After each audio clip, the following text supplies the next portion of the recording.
Every 14 minutes, there's a knife crime across England and Wales. What that guy was like? Okay, how many teenagers? 16 this year alone in one city. How many before you get serious? Knife crime is at a near record high, with more than 40 blade offences every day in London. Down! Put down the knife! Put it down! There's a young male, I think, who's been stabbed in the neck by an assailant who has driven away from the scene. We decided to leave, but as we drove away, this man, armed with a knife, attempted to slash a tyre on one of our vans. At the British Ironworks Centre in Oswestry, the blades that used to do so much harm are now being put to a good use.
We had the first time playing it.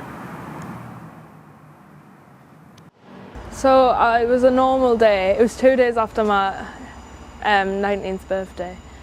As soon as I walked in the door, my nana's like frantic, screaming, and it's like, we need to go to the hospital, we need to go to the hospital. And honestly, I can remember it like yesterday. I grabbed the car keys and I'm just like, me and my granddad and my nana straight in the car. And my nana was like, Gordon's been stabbed, Gordon's been stabbed. We don't know what happened, he's just been stabbed, he's in surgery straight away. Knife crime has cruelly hit our region. This week, Gordon Galt died of his injuries in hospital after being stabbed in Newcastle. It's brought back bad memories for the mother of Connor Brown, who was stabbed in Sunderland in 2019. Now, normally we would have been asleep, but my phone was on silent, but it lit up the room, so I answered it, and that's when we knew, when we found out Connor had been stabbed, and we had to get there as soon as possible. So the day was a normal Saturday. He'd gone out with friends. He went out to his friend's birthday party, gone into town, and he never came back home. There was an altercation in Sunderland City Centre between two other people. One of which he did know, he didn't know the other person. And then all of a sudden the altercation just got out of hand and Connor was fatally stabbed after he tried to defuse the argument. Connor being Connor, Connor would rather shake somebody's hand and have a pint with them than get into an argument which caused the fight. It was just the way he was. It was in his DNA to do that. He had a boxing background, so he could always handle himself, but he would rather, as I said, talk somebody down to calm them down and shake the hand and leave. But obviously when somebody's running down a back alley and there's a lot of people in that back alley, somebody's waving knives around, then Connor's going to step forward. That's what he did. He stepped forward to save anybody getting stabbed, but unfortunately paid that ultimate price himself by being stabbed 5 times. Every time Gordon left the room, even if he was going into the kitchen, he'd go, "Bye, I love you." Every time he left a room, that was "Bye, I love you." He wouldn't leave a room without saying it. He was very hypey all the time, and he had the happiest face. He was always smiling. Like, you'd never expect it to be like someone you know, because you hear about it in London, like all these people getting stabbed, and but you never think anything's going to happen to you until it does. Don't be blind to these situations. Yeah. Don't be a family like us, what we think, oh, it'll never happen to us. because we were one of those families who always thought, we're lucky, it'll never happen to us. And unfortunately it did, and it's with us for the rest of our lives. We have to go through that. Mm-hmm. It's a really big, really special day in Liverpool today. We're here at Liverpool Cathedral and Knife Angel Liverpool has just arrived. Over 100,000 knives that have been taken off our streets, creating this beautiful sculpture to raise awareness on knife crime. Rob from Liverpool Royal Hospital, tell us what you do and tell us your involvement with this. For the last 21 years I've worked in the Royal in the emergency department, and the last 10 of those years I've been going around the schools and different youth groups in Liverpool, and we've spoken to around about 95,000 young people now about the reality of knife crime, showing young people the graphic images, but actually telling what it's like for us to speak to your family when you tell someone that somebody has been killed.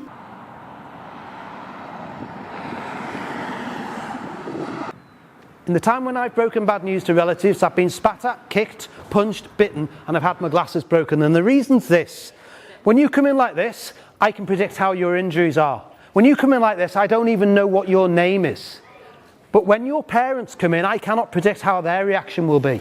Can you see why we do this now? Not to upset you, to make you fall over, feel lightheaded. This is why we do this, so that we never have to have that conversation with any one of your families and tell them the person they love is never coming home again. Because be clear, even after 30 years nearly of doing this job, this is still by far the hardest part of my job. Within that first 10 to 15 seconds, I destroy your family's life with these words. Hi, my name's Rob, I'm one of the clinicians here. I'm sorry I've got no good news to tell you. I'm sorry to say that your son's dead. There's no words to describe that pain. There's no words that can make you feel it comfort or at ease, or the amount of times people tell us what a good person he was doesn't change the fact that he's gone, and it doesn't stop you hurting and missing him like crazy every day. So when you do these talks to schools, yep, what is the reaction you normally get? It's interesting because, there's giggling, there's awkward giggling, because what I'm showing them is frankly really quite graphic and unpleasant. But the thing that really resonates with people, I can show people with their hands hanging off and their heads cut open and their guts hanging out, but the thing that really resonates people is when I tell young people what it's like for me to break bad news to their family. And within 5 to 10 seconds of me starting that conversation, the whole room will go quiet. There's no giggling, there's no nervous laughter. People are, whoa, what did he just say? We're on a street called Fleet Street, which is one of the busiest streets for the nightlife in Liverpool. If you can imagine that this street is absolutely rammed on a Friday, Saturday night, and to try and get an ambulance down here from the top, you're probably looking at 10 minutes with taxis and vehicles and people just milling around. If somebody's stabbed, they can bleed to death within 4 to 5 minutes. The average response time for an emergency ambulance at the moment is probably between 10 to 12 minutes, give or take. And then if you factor in the additional traffic and the hustle and bustle of a Friday, Saturday night in a city centre like Liverpool, then you can imagine the time that it would take for someone to be able to bring expert help. And if we walk down here, just behind us, we've got this bleed pack. We've got these control cabinets, and if you were to need one of these at any time of day or night, you would dial 999, they would give you a code. It's been sponsored by a local company, you'll be able to access it and within there are 4 bleed packs with very clear instructions about how to deal with the stabbing. There's some gloves in there's some tourniquets, some specific dressings that you can pack into the wounds to try and stop bleeding, and also dressings that you can tie tightly around to compress and to control bleeding. Sadly, just around this corner here, and this is all so often unfortunately, just down this alleyway here, a young man was stabbed just up the road, ran round here, and from a single stab wound lost his life. We will never know whether those bleed packs could have made a difference, but we strongly feel that if somebody had had access to a bleed pack, albeit some years ago when it was, that young man could still be alive and fulfilling his potential for the rest of society.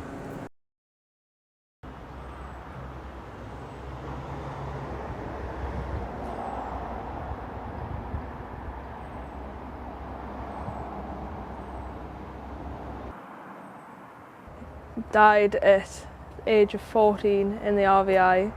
He was stabbed in his arm, which he bled out, and he didn't get any oxygen to his brain, so he ended up going completely brain dead and died in hospital.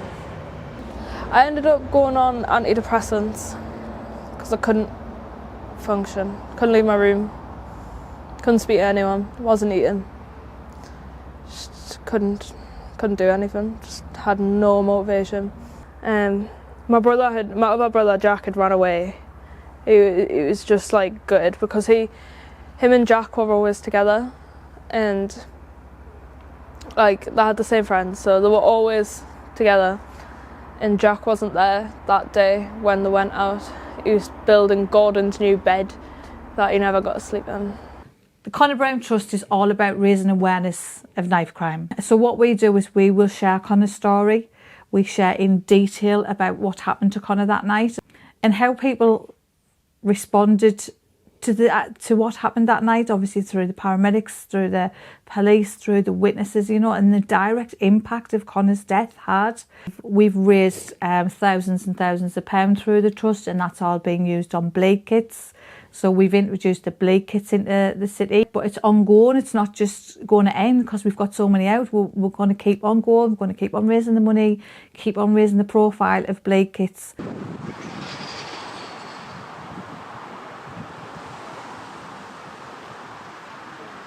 Get a lot in that.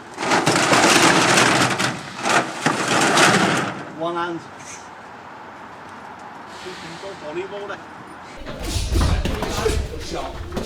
Take a step back there, go left up and put on the body. When he presses that on, I want to go back there. 16 years ago, I opened it for 5 lads in Anfield who were involved in gang culture and weapons. They were only 13, 14-year-olds, so we asked them what they wanted to do. And the majority of them in the gang were saying, come let's try boxing, so we just decided to open the boxing club for them. I've been stabbed multiple times. I've died twice in the operating theatre, so I lost 17 pints of blood. So I know the other end of it. I'm not just standing there telling kids to suck eggs. I know the side of being what it's like to the trauma and how long the trauma and the ripple effect lasts with knife crime. When they come into the gym, they get taught nothing but respect and discipline. They get taught about what it's like to be part of a proper community as well. So they get that understanding of what it's like. It's not everything's about violence and drugs, and we've saved hundreds of lives through having the doors open. I don't think we can ever put an estimate on it. I don't think we can ever put a figure on it due to the nature of the young people that we work with. Just by being open, most probably we're saving some kids' lives. He done it with you, and then you went backwards, and then he done it with you, you went backwards. You don't have to go again. It sounds corny, I know it does, and daft, but all we want to do is stay open and create a bigger environment, a better and a safer place for more young people to come and be educated and keep them coming every night, keep them safe. So we've broke down rival gangs by opening the doors to the gym, stuff like that. The different gang members come in and they realise, no, these young people are just the same as them.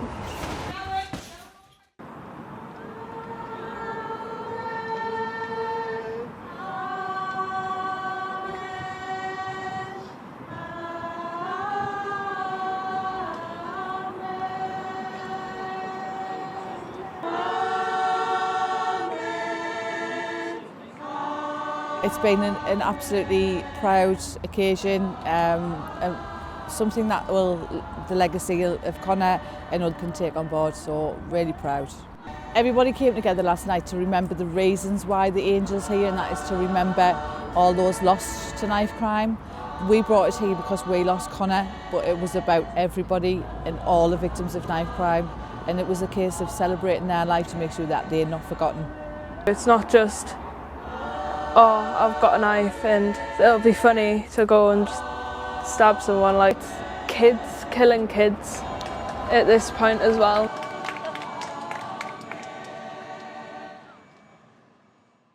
Knife crime's on the rise. We're doing all we can to prevent it, but it's definitely on the rise. Gordon was 14, what was he meant to know?